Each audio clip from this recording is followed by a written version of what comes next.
If you were wondering, yes, needle nuts was probably the last thing you heard my son say when he was running up the stairs. This is what he does to me. We park next to cars. He screams out the window, "Testicles!" That's what my kids do. You know what? I need to just do a show during the day with the kids. I think we're going to do it this year for homeschooling. I think for 1 hour a day, or at least a half hour, I want to record with them and then come in here and teach them how to edit it to a certain degree. Obviously, they're not going to be able to. My 4-year-old's not going to comprehend Premiere at this point. Grayson, though, I think I could teach him some real basics, and I think it'd be cool for him to start learning and grow up with the knowledge of that. I wish I could get them to play guitar. Anywho, I'm wondering, all these sinkholes, small ones, 2 inches deep or 2 feet deep, rather, or, a mile deep. All these sinkholes have been opening up all over the world lately. Like, this is the third location, I think. It's in the United States, too. They're very, very small, like 4 or 5 feet. The latest one was, like, I guess 6 feet or something like that. But they're happening in sand dunes here, and then in Russia, in Siberia, they're just happening in the tundra. Like, I mean, I hope to God it never happens, or Allah, or Gan, or whoever. That, like, because it could happen right now. Like, boom, there goes the last Road to 40 video right there as I go into a sinkhole. Like, it could happen. Like, you can't dwell on that because, like I've said before, like, you drive yourself crazy. But, like, sinkholes are popping up here and there. Like, what if the Earth has just finally had it and it's starting to... Well, think about it like when you make a snowball or, like, a snowman. And you keep rolling it and rolling it and rolling it and rolling it and rolling it. And finally it starts to get too big or too heavy or too dense and it starts to fall apart. Or I think about things like even trying to make sand at the beach, sand castles. The way that falls apart kind of leads me to think on a larger scale, the Earth could easily fall apart like that too and just go spinning off into space. It's kind of freaky, man. I'm just saying. I could be wrong. I mean, I doubt that's going to happen in our lifetimes, or if that'll ever happen, I don't know. But we've seen a lot of disasters, and a planet made 70%, 75% of water, like, is going to eventually erode the rest of the Earth and just grind it up, and, look at Pangea and how it broke apart. Like, how far away are we from that happening again? Because it happens. We know, historically, that larger landforms eventually break apart into smaller ones. It's only a matter of time before the rest of the world falls apart. Like, maybe we're starting to see that 10,000 year process, or maybe it's been happening and we're at the tail end of it. I don't know, but it wouldn't surprise me. It's a pretty good theory, isn't it? I'm pretty scientific and mathematical. Did you watch Adventure Time? Who's seen Adventure Time here? Class? School's gonna start next week, so go back and let's go over all my favorites again, and let's watch those. I don't know what I'm saying about that. Yeah, I registered my daughter for school today, her junior year. Christ, I'm getting older, and the years are going by faster and faster. I don't just say that. I mean that. I mean it, motherfucker. And I forgot what the pain in the ass process that is. First of all, this was awful. I was so angry. There was a handicapped woman on a scooter and a girl with a disability, a walking disability. I won't say who it was. I don't know their names, but and they came up and they asked the people right ahead of us, or 2 people ahead of us, is this the fast lane or is this the normal one? And they were like, we think it's the fast one. And I'm like, no, it's not. It's right there. Like, I didn't want to say too much, though, and I know there's another one around the corner. I don't know why I didn't say anything right away. I was just like, you can see the sign. If you can't see that sign, come on. So they stay there. Well, another woman approaches with her daughter. Now, mind you, I'm going to let this person go ahead of me. They're like, I can see them trying to move in, and I'm like, I'm not going to stop you. You can come right in. Like, that's fine. Like, not like a disability should warrant front of the line, status. And I don't say that to be rude either. Like I think half of the handicapped people, or most of the handicapped people, would be like, "This is how I live. I was born this way. Like don't treat me any differently." So either way, though, I was gonna let them in because that's my heart. That's what I do.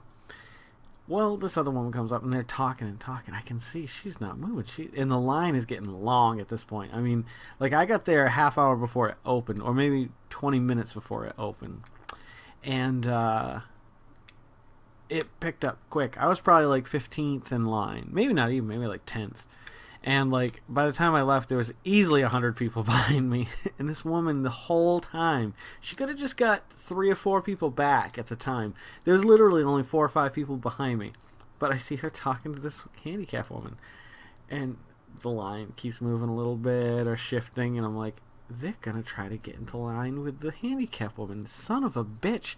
That is an abuse of power. Just because you know that woman doesn't mean you get to cut in the line. F that. I was having none of it. Mind you, I will be patient at Walmart now. I've learned to be patient at Walmart.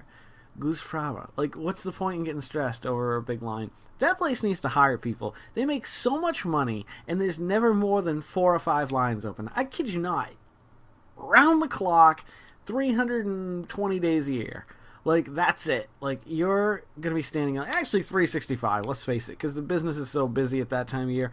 When you're going through line at Walmart, I don't care if there's 20 lines open. You're going to be stuck in line. But right now, there's no reason why they couldn't hire 3 more people that would be willing to work the overnight shift. If they opened up 3 more lines, I think that would decrease everyone's stress, make it a better place to work, and actually be giving back to the community a little bit more. Why they can't give those 3 people? Because I know there's probably 500 people in the city that would take that job. And there's 1, 2, 3, 4, 5. I can think of 4 or 5 Walmarts within a half-hour drive of here. If you talk about an hour, holy shit, there's a lot. There's a lot of Walmarts. And I know from being to 4 of them on a regular basis, 3 of them on a regular basis, they're all like that. How did we get here? Is the world caving in? Man, it's probably all these Walmarts we're building. I don't know. But if anywhere was going to crumble first, I would think it'd be the United States. Not because of land mass or structure or anything like that, but just because I think we have done so much. Oh, China. China would be another one that, like, so much building on top of itself that eventually you're putting weight on these. It's just like anything. Like, if you get a shelf and a piece of paper, now, it's probably going to stay on there as long as you get at least half of it on there. But the minute you start moving out, boom. So, you're adding weight. You're adding weight everywhere. But when you add weight near the coastal areas, especially over tectonic plates, I'd imagine it's that same theory. Like, things shift and slide, and, like, there goes New England. There goes California. They keep saying it since my grandmother's been a kid. At least they've been saying California's going to fall off the map. It's only a matter of time. I think it's true. I do think it's true. Those little tremors shaking the earth, all the building on the coast. Everybody wants to live close to the beach and have these mansions, and all of a sudden it's just going to be like, yeah, fuck you, and just slide off into the ocean. And hopefully, it's only a little piece of it or something. I don't know. But I remember my grandmother and my mother telling me that. They've always been saying California's going to fall right off the map. Did your grandparents tell you this? So we've talked about the unicow found in South America. It's a mythological beast. The world's caving in. It's only a matter of time before we all fall apart. We've talked about digital versus analog recordings and how artists from the 60s and 70s would tell you their opinion of the quality of music now, not being put out, but audiophile type deal. But the most important thing is I'm going to need probably about $15,000 from you guys, alright? No, I'm absolutely kidding. Have you seen these gaming tables for playing Dungeons and Dragons or other role-playing games? They're fucking incredible. Do a search for gaming table. What's the pinnacle one? What's the big one? Well, I'll just do a search for it. Actually, it's on Facebook, I think. All you gotta do is go to Lords of the Duh. If you'd like an invite to Lords of the Duh, that's my group of gamers that we talk and set up our games on Facebook. It's just a bunch of nerds, probably like you guys. Oh, I didn't mean it that way. Please don't take it that way. Here it is. Yes. I will go to said link, and I will tell you all about these unbelievable... Oh, it's not working. Son of a bitch. Anywho, there are these tables. I think you can get them different size lengths. They're all customizable. The one I was looking at is called the Sultan. Do a search for gaming tables the Sultan. If I remember, I'll put a note here to refer to the link down below, because I can't link unless I monetize, I believe, with Facebook.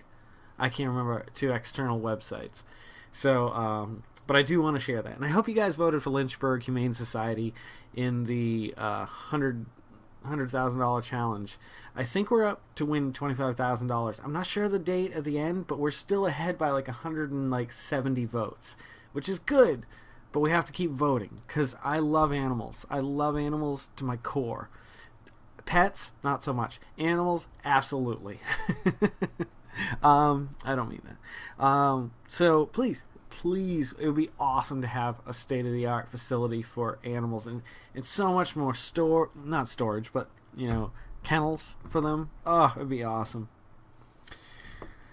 Gaming tables. The Sultan is, it's everything you could imagine about it that you would like to have in a gaming table. Okay, so let me roll back a little bit here. So it's a regular table, like 6, 8, 4 foot. I think you can order different size tables. But you can have the sides, like on the Sultan, I believe. On some of the parts, there's a set of drawers that go all the way around, the old kind of mailbox drawers, the old library file card drawers with that weird little hook thing, all tarnished and aged. And so you can store dice, or the bigger drawers you can store like your characters and character sheets, like in your books, like. And then the DM side of things has this little like table area that drops down, but it's got a roll top desk too, but it's still short enough so that you can look over and see everybody at the table. The table is recessed, or I think you can flip it and it's flat, but the recessed one is awesome because it's a green felt, and so I don't know if it's gridded or not. But the DM's little space, you could fit, like, there's a drink holder. There's a few of those little things for, storing stuff, like dice. There's a little dice rolling table with a little lip that comes out so they don't fall off the end of it. And then there's, like, arms that come out and, like, more draws. And it's just unbelievable. Please, if you like D&D and you don't go check these out, the Sultan starts at $12,000. And goes up the more features you add. But they sell storage and tables, and they look like a really cool company, but very expensive. Like, you gotta have money, which is sad, because, like, what fucking D&D player has got, like, especially a 39-year-old D&D player, has money? Maybe I'm wrong, because a lot of nerds went on to computer industries and programming and so on and so forth. And I don't mean that to sound rude either. Like, I have deep respect for those people. These things are unbelievable, though. But I'd like to... We have an 8-foot table. A really nice table. It's a solid table. It's a good table. It needs to be tightened a little bit, but it's a good table. And I think I could, like... All I'd have to do is put, like, a 4-inch by 4-inch block around the edge to do the recess end. I could cut the legs by 4 inches to bring it down, and then have that top flippable. I think that's really easy to do. The desk for the DM would be a little bit more difficult with hinges and balances and legs that have to come down and draws, but it would be awesome if every person who gamed around the table, there would be 1, 2, 3, 4, 5, 6, 7 plus the DM. That's all we could fit at the table. Would have that little drop down area with a drawer underneath the table where you could store your characters, pencils, sheets, and stuff like that, dice, whatever you didn't need to bring home with you could save there. Because I know so many times in the past when I've played with people, they'd be like, did I leave my character sheet here? I'd be like, no. I'll be right back. And I'd have to drive, a 40-minute round trip just to get their character sheet, or deal with it for the night and try to smudge the rules, whatever. Usually we just smudged if it was a 40-minute round trip. But these things are awesome, and they do some pretty cool stuff. I think if they were a quarter of the price, they would make a little bit more sense. Let's say the top of the line table is 16,000. That means if they did a quarter of the price, 4,000, they could get it. They could get it back, I think. Like, if I knew a group of people that I'd been playing with for at least 5, 6, 7 years, I think I could get people to, all chip in a little bit for it. Plus, maybe tax time go in. But, like, I can't imagine, like, I think if I had just the money for the materials, I think I could reconstruct what they did. Like, I'm not the greatest carpenter in the world. I don't even consider myself a carpenter. I have friends that are carpenters. I am not a carpenter. My boss is a Jewish carpenter. Actually, he's a Mormon. And so... and he's not a carpenter. Yeah. Anywho, I think I want to try building one of these, or at least accessorize my table with drawers and stuff like that, so people who want to leave their shit can leave their shit. Check them out. They're pretty cool. Thanks for coming back for the second one tonight. It means a lot. 16, Christ. I gotta get on Skype with Pete. Yeah, he's gonna be hopefully gaming with us via Skype. And we might have one other, possibly 2 other people who want to Skype into the game. This is so weird. Like, I guess I could just... It's going to come to the point where it'll just be me and a laptop with 6 people on it or something. You guys have a great night. Thank you for always coming back. If you're loving these, please subscribe. Pass them along to anybody who you know who might like these, or anybody who's turning 39 would be on that same idea together. Huh?